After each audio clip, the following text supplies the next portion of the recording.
We'll move on now to our second speaker this morning, and it's John Dillon, who is, I'll get your full title right first, Professor of Hepatology and Gastroenterology, who's going to be talking on delivering HCV elimination, the Tayside experience. Thanks, John.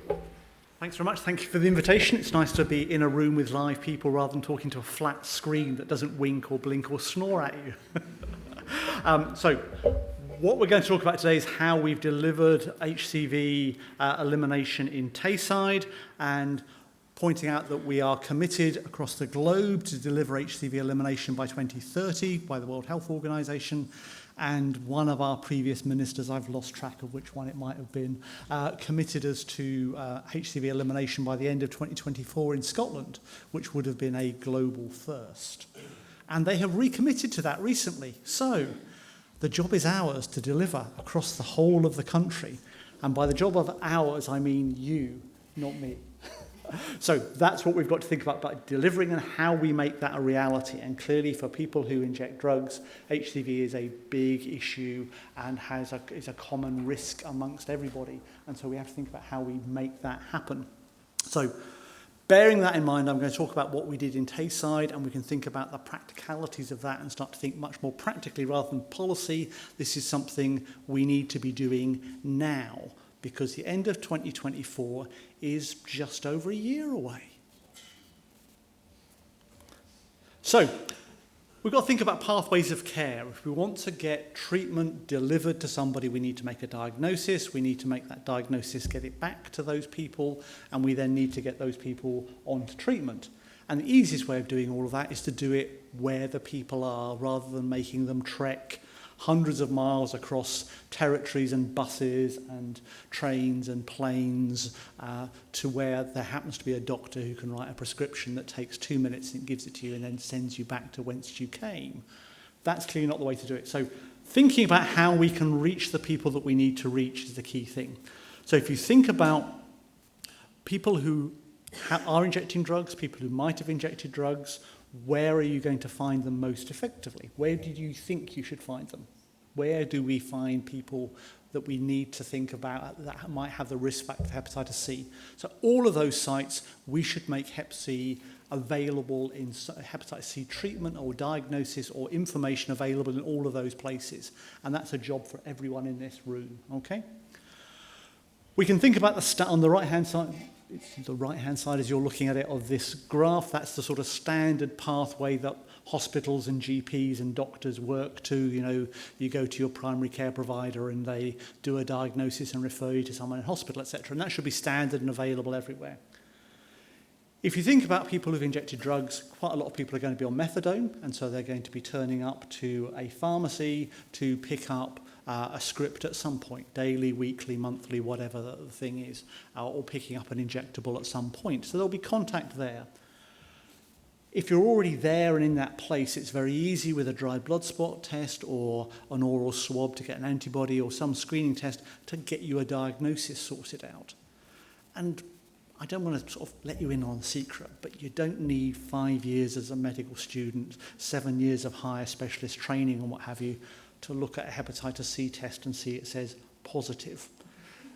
And then in reality, you've got a choice of 2 sets of drugs that you're going to be able to prescribe, of which the prescription is standard, and the pharmacist will tell you which of them is cheaper, and that's the one you're going to prescribe because Nicola's already told us we've got no money. So if it's that simple, why do you need a medical degree? But we won't say that out loud, all right? But that's what we need to think about. You know, do we need all of these parts of the pathway? If the disease is now that simple, it's a digital answer, it's yes or no, you've got it or you haven't. If you've got it, you need treatment. The treatment is very effective and very safe. So we can streamline those pathways, and that's what all of the 4 pathways on the left-hand side of this graph are about. So in the pharmacy, you can have your dry blood spot test done, and while it may be difficult to get venipuncture from people, I can train anyone to get blood out of a finger. It will take me 10 minutes, all right? 9 of which will be spent chasing your finger around the table as you try and hide it. but we can get blood out of a finger. Squeeze it onto a card and you let the card dry, you send it in the post and the result comes back, all right? You can have a fancy machine that takes a little bit longer to use and takes a bit more training to use that will give you the answer in an hour if you're stood beside it and cook it for an hour, okay? So we can make diagnosis very easily. If you've got that positive test, if you've done it in a pharmacy where someone's coming regularly to pick up something, they're going to come back and pick up the results. It's no additional strain, and you can arrive in and say, that test you did the other week, it was positive. We've got the cure for you. Take these tablets once a day for 8 weeks or 12 weeks, depending which regime you get. Job done. We can do that for everybody, can't we? We need to find 5,000 people across Scotland in the next 2 years and do that to them, provided they agree. So we perhaps might need to find 6,000 people and do it to the 5,000 that want to get it done. Can we do that? Come on, I'm wanting a big cheer now. Yes, we can. The English are here. We've got to beat the English. There he is. So we've got to beat him, okay? So that's the challenge, because they said they'd do it a year after, and I think they said first that they were going to do it, and Scotland might have chosen a year early just because the English said that. So here's the challenge now. That's it. Think of it as football. We've got to win the first half.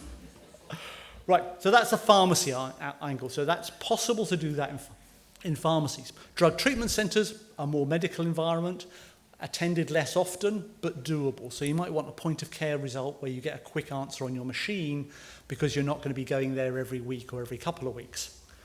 Within prisons, drug use is illegal in Scotland. Lots of people end up in jail. And to do the old joke, you have a captive population. People tend to be in jail for an average of 3 months, and so it is possible to get diagnosis and treatment done in that time, okay? So we need to make better use of that, and we have opt-out testing in the Scottish prisons now, so people have to say no. However, when you're admitted to jail on that day, the blood-borne virus test is the only thing you can say no to. So perhaps lots of people are going to say no on that first day. We need to get better at offering that test again in the subsequent days while in jail. Needle exchanges. The reality is that hepatitis C is going to be transmitted by people who are actively injecting, and therefore we need to get into the more chaotic environments of a needle exchange and get people on treatment. People will tell you that that's impossible. I'm going to show you that it's not. So let's go back to the people themselves. This is a discrete choice experiment where you are asked a question and in your mind you have to think about what you'd be prepared to do, and this is how long you're prepared to wait for a test in different environments. And so going to your own pharmacy rather than going to some other pharmacy you weren't familiar with, you'd be prepared to wait 4 and a bit weeks to get that done. Going to your own pharmacy rather than going to the GP, you'd be prepared to wait 2 weeks, so you prefer going to see the pharmacist rather than going to see a GP about a hepatitis C test. Own pharmacy rather than drug worker, about equal, so equally trusted, equally available, what have you. To be treated with respect, prepared to wait 7.5 weeks. So we need to think about the way that we're interacting with people, the way that we are talking to them, and how we're dealing with them, because it's that building up of trust. And so we need to think about putting those treatment pathways in trusted environments where we can use the trust that someone has built up, be it a peer worker, a drug worker, or whoever, over a long period of time, and use that trust to get hepatitis C treatment delivered. That's what we need to think about. So that's what this experiment's telling us. Dry blood spot testing. You press the blue button, the needle darts out, darts in again, do it on the side of the finger, squeeze the blood out, all right? Provided the needle is large enough, you will get enough spots of blood across the thing, and we can do antibodies for HCV, HIV, hepatitis B, and the PCR. We should be using this technology anywhere. Everybody can do it. It's not difficult. A little bit of training, you can become part of the team, okay? So restricting it to nurses, restricting it to people who can already do venipuncture is stupid. It must not be tolerated. We must break that barrier down. We've done it in Tayside. We're doing it in Glasgow. If those 2 boards can do it, everybody can do it. So we need to break the rules. Every single place where there is a congregation of people who might be at risk of hepatitis C, we should make dry blood spot testing available to them, and that should be our revolutionary call, okay? We've got to get that done, because we can't treat people until we've made the diagnosis. So all those places, we've got them established. The vast majority of people we train in Tayside are not medically or nursing qualified, okay? If you can do the test, you can read a test result, you can refer, okay? And if you're a prescriber, you can prescribe. And so it's all done in that one place, okay? That's the aim of it all. Now, the prescribing bit, there are still rules to get by, but having a prescription-trained nurse or pharmacist who can float through that environment and write the prescriptions for everyone that needs treatment within the environment that we've been tested and deposit the drugs there to make it all as simple and as easy as possible is doable. What happens when you do it? So this big surge, the blue bits at the bottom of that graph are drug and alcohol services, including needle exchanges in Tayside. And that surge was predominantly in the needle exchanges. So that jump up in the number of people being tested was from within drug services and within the needle exchanges. Note the rest of the graph didn't change. All the other testing and all the other new positives were still going on. So this test reaches the parts other tests can't reach. And the copyright from an existing beer advert's got nothing to do with it. So that's why it's important, because we're reaching the people that we need to reach, the people that are difficult to diagnose, and we need to be doing this across the whole of Scotland. You can see similar surges in testing rates when we introduced it across Scotland, but it was predominantly from two health boards, Glasgow and Tayside, and we're able to change the national picture. You could see us on that data, as Nicola was talking about data being so important. This is now Tayside data across everybody who's ever had a hepatitis C test in Tayside, okay? So this is hundreds of thousands of tests over the years from 1991 when we could first start testing. And you can see that in general practice, they've done about 28,000 tests and they've got about 3% positive, okay? So that's quite a good pickup. In hospitals, we've done 80,000 tests and we found less than 1% of them positive. In addiction services, they've done a couple of thousand tests and have got 12% positive, as you'd expect. In the community pharmacies, where they've done about 1,000 tests, they're running at 11% positive, because again, it's people who are at risk. These are PCR positives, not antibody positives. In the needle exchanges, it's up at 26%, as you'd expect, because it's risk with small numbers done. And in the prisons, it's running at about 14%, but it's falling quite quickly now because we've done a lot of treatment there already. So you might think, oh, we should be focusing just on these high-risk areas. We'd only have to do a little bit of testing. We'd find loads of people positive. But if you look at the big numbers, general practice has found about 1/3 of the patients, okay?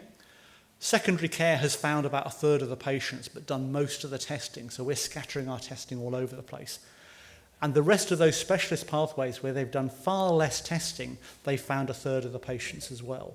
So the solution is that we need all three of those sets of pathways. We need the special pathways where we'll find a high percentage of our tests being positive, so the people who are doing the test will get the reward of finding people, but we need to carry on pushing general practice and secondary care to do their bit as well. But it's the combination of the three to reach everybody, because we don't want just the special patients that turn up in one service and ignore everybody else. We need to think about getting the whole population. So if you do things in community pharmacies, what happens? So this was a randomised controlled trial in community pharmacies where 28 pharmacies across Scotland were randomised to testing and treating, and 27 were randomised to direction to test and giving patients good information about what they should do. And they got treatment. The treatments are a little old-fashioned because the trial was done a while ago. And so what happened?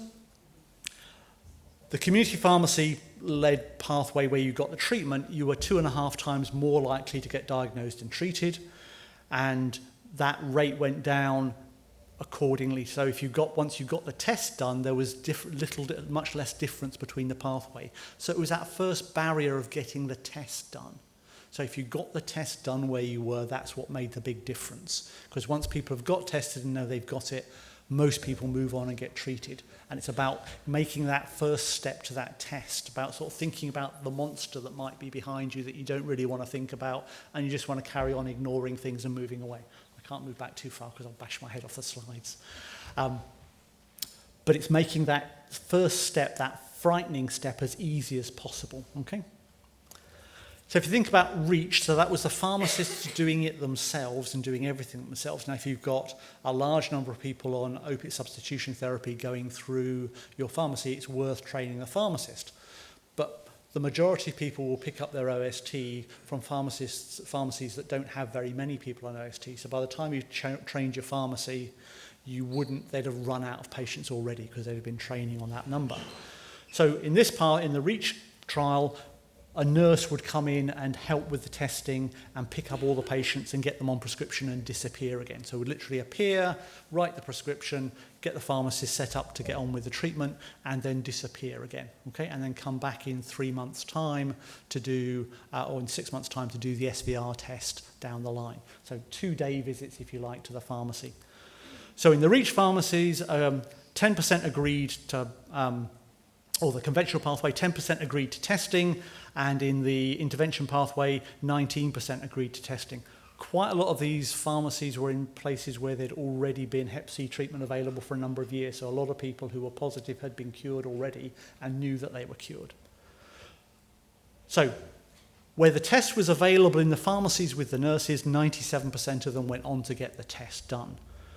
In the pharmacies where they were having to be directed to go elsewhere, 27% of people got the test done. So again, it's that making that first step of the test easy. Once that happened, you had a very good chance of finishing the whole process all the way through, okay? So it's that first step, that diagnosis and making it easy. The rest of the treatment pathways worked pretty well. And you got similar cure rates once you got to do the thing. The advanced C studies moves away from the pharmacies to the needle exchanges. Now, we had done trials with interferon and ribavirin before showing that you could deliver that in needle exchanges easily. Now, when the £40,000 drugs appeared, everyone said, you can't give £40,000 to somebody who inject drugs. No, you'll lose it, it won't turn up, etc. And then if you do give it to them, they've got to come every day to pick up the tablet. Who's going to do that? So in this trial, we went out to find out what would happen. Okay? So there was a standard pathway where people came and picked up their drugs on a daily basis. There was an arm where they picked up their drugs every 2 weeks, but got a psychological intervention to help with adherence beforehand. And there was an arm where they just picked up their drugs every 2 weeks, and they tended to be coming to the needle exchange roughly every 2 weeks anyway. There was absolutely no difference. And as someone turned around to me and said, Doc, I'm a professional drug taker. I can take drugs. And they can. They're very good at it. And there was no difference in cure rates. There was no difference in uptake, etc. So it's easy. Trust people. They want to get their hepatitis C cured. They will get it cured. It's as simple as that. So that's what it showed there.